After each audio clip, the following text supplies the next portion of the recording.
R&R Controls, of course, they are a big sponsor of the 270 weather, and they make it possible for you to get what you're seeing right now.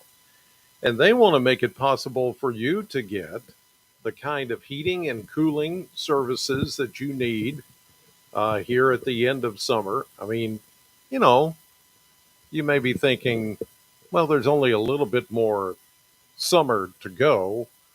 So why should I even worry about that? Why don't I just think about the colder months?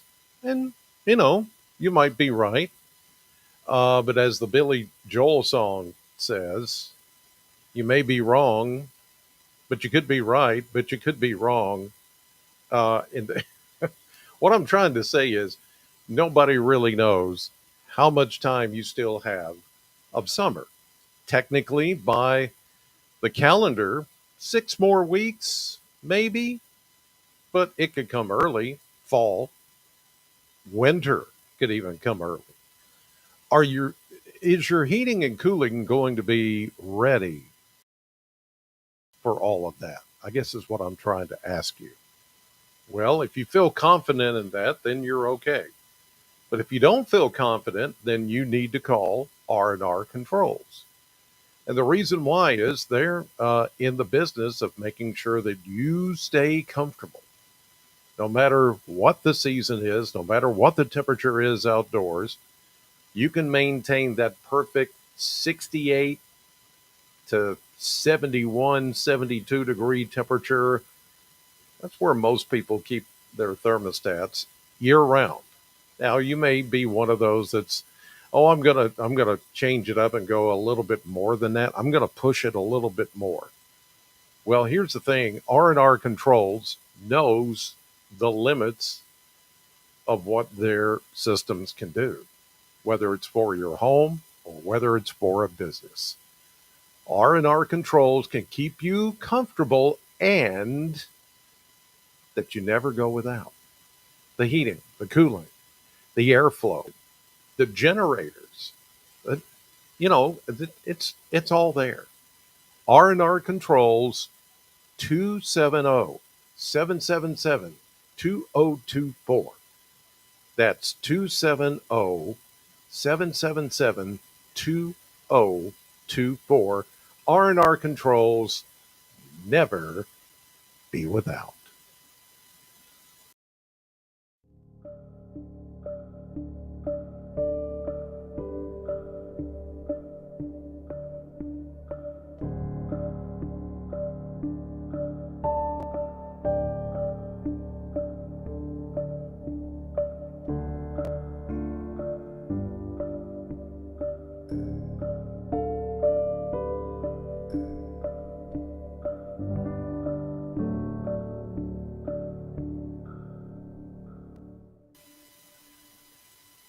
Hello, everybody, and welcome into this Sunday evening. It is August the 10th, and I'm Chris Allen here with your 270 weather for the 270 area code and beyond.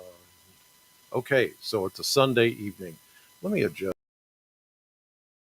this just a little bit. Where I feel like my face is getting move that. Whoops, I may have to move that monitor behind me just a little bit. It's just one of the several. The other monitors I still have to hook up. So, yeah, the everything is still not ready, as you can see. Everything is just kind of bare bones, but I got a lot done today in this room.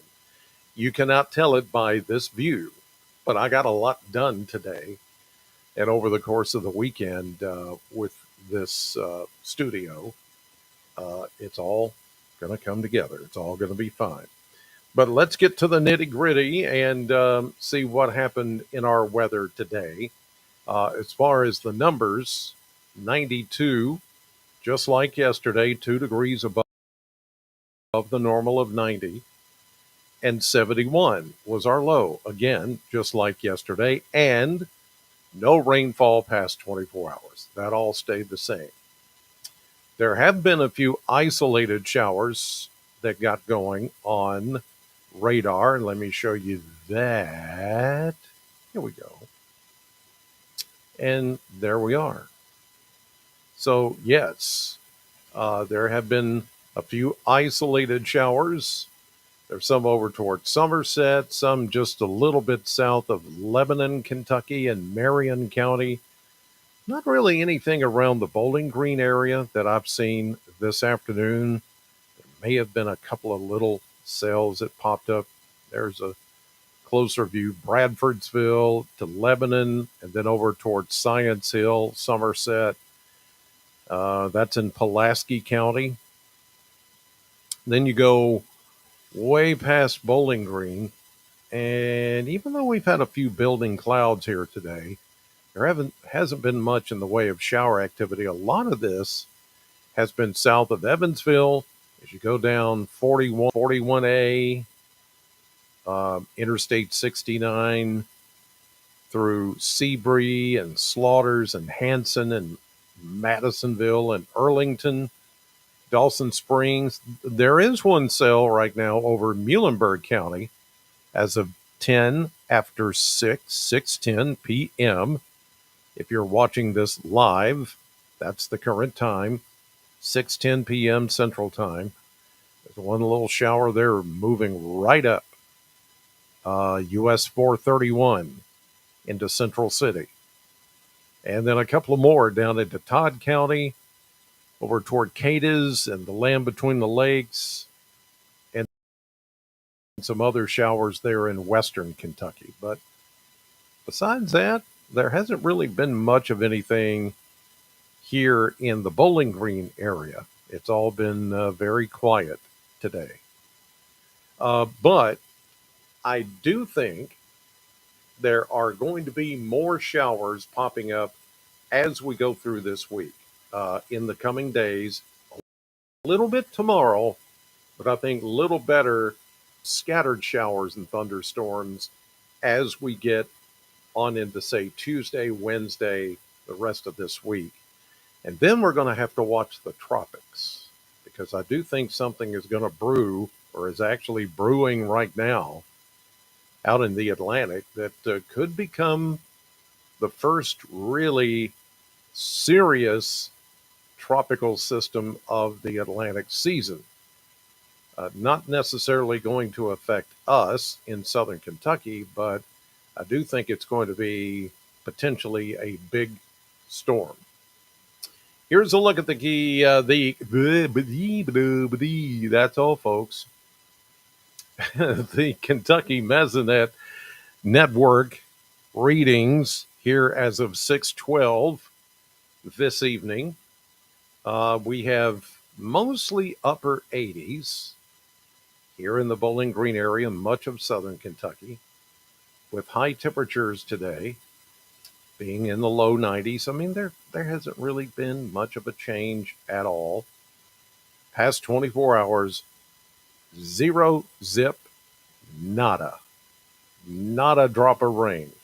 Even though I just showed you on radar, there are those little pop-up showers. None of those showers have hit any of the Kentucky Mesonet sites. So they're all going to read zero. But that's just pretty indicative, I should say. Pretty typical. I tried to say typical and indicative at the same time. Anyway, it's pretty typical of the kind of shower activity we see this time of the year in the summer. And this is as well. The winds light and variable. Just not a whole lot going on. All right. How about rain chances in the coming days? Well, here it is. The prediction for the next 7 days. Rain chances are trying to tick up just a little bit more. As of this update, we're looking at anywhere from 3/4 to an inch of rain possible over southern Kentucky and the 270 over the course of the next 7 days. Now, that's not a guarantee, but it is something, a little bit of hope that we're going to find better rain chances in the coming days. which would certainly be good. Now let's check what's out in the Atlantic, because now if we got something tropical, that would really help us out. Not that we want, and had to preface this yesterday because I didn't want anybody coming away saying, "Oh, Chris Allen wants a hurricane to happen." No, I don't. If it's a tropical system that's already used much of its energy and it's just kind of left over, and the remnants of that system are going to come through here anyway, boy, it'd be nice to get the rain from that. Is all I'm saying. I'm not wishing for a hurricane. You guys know me better than that. Come on. But anyway, so to the central Atlantic, here is that old, mostly disorganized little system that only has a 20% chance of, doing something. That one is going to be a fish storm. In other words, the fishes are the only things that are going to be disturbed by that disturbance. But this one has now gone into the red, ladies and gentlemen. I showed you this one last night coming off the coast of Africa.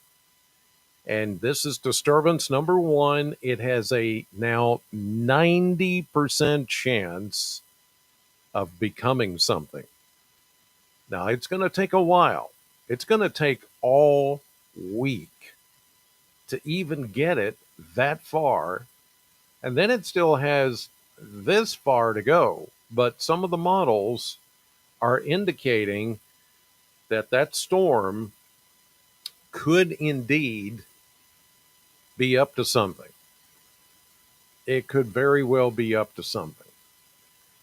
Now, there are different models that are, trying to show. There it is on the satellite view. This has not been updated yet. But look at all the water that it's got to go over. Now, that is a long, long way. But the thing is that it has a very good chance of becoming something that, yes, could form into what could potentially become Hurricane Erin. Now, of course, it may become tropical depression, then go tropical storm. Once it becomes a tropical storm, it would be given an official name, Erin. That's the next on the list. And then would it go hurricane after that? Well, some indication is yes, that it could, but it's still a week away or even more. But that's the first system that we've seen in the Atlantic that has this high of potential of becoming something that could become a major storm. First one of the season, it would be. So we're going to keep an eye on that because it could potentially develop into something that could affect the southeastern coast, could affect Florida. And if it steers correctly, or not correctly, but if it steers in toward us, then we could get the remnants of that system, and that would eventually bring us some rain. But that's still a week and a half off, a long way. We've still got a long way. You're going to be hearing about that system for a long time. All this week and into this coming next weekend and into the following week, you're going to be hearing about it. Okay? Just giving you a heads up, it's still a long way off. So let's get to the here and now and back here at home. Here's how things look. The map's still showing stubborn, bully, high pressure, building that wall, keeping the rain away. Here's a cold front out west, but really, that front is going to have a hard time getting through that wall of high pressure. Here we go into tonight, early tomorrow morning. Not much happening tomorrow morning, tomorrow afternoon. There could be a renegade shower out east and some other showers and thunderstorms west as that front tries to slowly south and east, but it's running again into that wall of high pressure. Here's Monday evening. We go into Tuesday, a little better chance. And it's only because the high pressure ridge moves a little further east that allows more of that tropical flow to come in off of the. Naturally, we're going to have better rain chances. But even then, it's not going to be anything that's going to be like, oh boy, that was a good soaking rain all day today. Nope, it's not going to be that. It's not going to be that. Scattered showers and thunderstorms. That's the best I can give you. So this is Tuesday afternoon. See the little system out west. It's trying to work in here, but it can only come so far before falling apart. Here's Wednesday, same thing, different day, scattered showers and thunderstorms. Thursday, Friday, Saturday. Notice the rain chances get smaller and smaller and smaller. Next Sunday. It's pathetic. Pathetic. We're as I've said before, we're in the doldrums of summer. It just every summer it gets this way. It doesn't hold out much hope if you're looking for rain. Here's a look at the model blender, and if you're looking for big changes, again, not a whole lot here. Low 90s all the way through. Now, yesterday there was some indication that Thursday into Friday, this coming weekend, there would be a dip in the temperature, but I don't see it now. The models have gone back to keeping everything just like we've seen it over the last several days, upper 80s to low 90s. All of that is very, very typical of this time of the year. It's just doesn't want to change at all. I don't foresee it changing at all over the next week or more. Let's see what this is. Libby McPherson. We had Hurricane Aaron come across the middle of Florida and came on shore as Cat 1 in Pensacola Beach. Over 90 years since they had a direct hit. Yes, there has been a Hurricane Aaron before. If a system doesn't become a major hurricane, like a Category 3 or higher, then they keep the names. Then they rehash the names later. But if it becomes a major hurricane, Category 3 or higher, they retire the names. Like there will never be another Hurricane Katrina, because Katrina was, well, as we all know, a huge storm, one of the biggest ever. So there will never be another storm named Katrina. It's retired as far as the name. Aaron is not retired, so they're using that again, and we'll just have to wait and see what comes of the potential of Aaron. So we will continue to be watching that, and I appreciate all of you watching as well. 270 weather in my bare little new studio, but it's gonna be awesome. Just give me a little more time. It's gonna be awesome.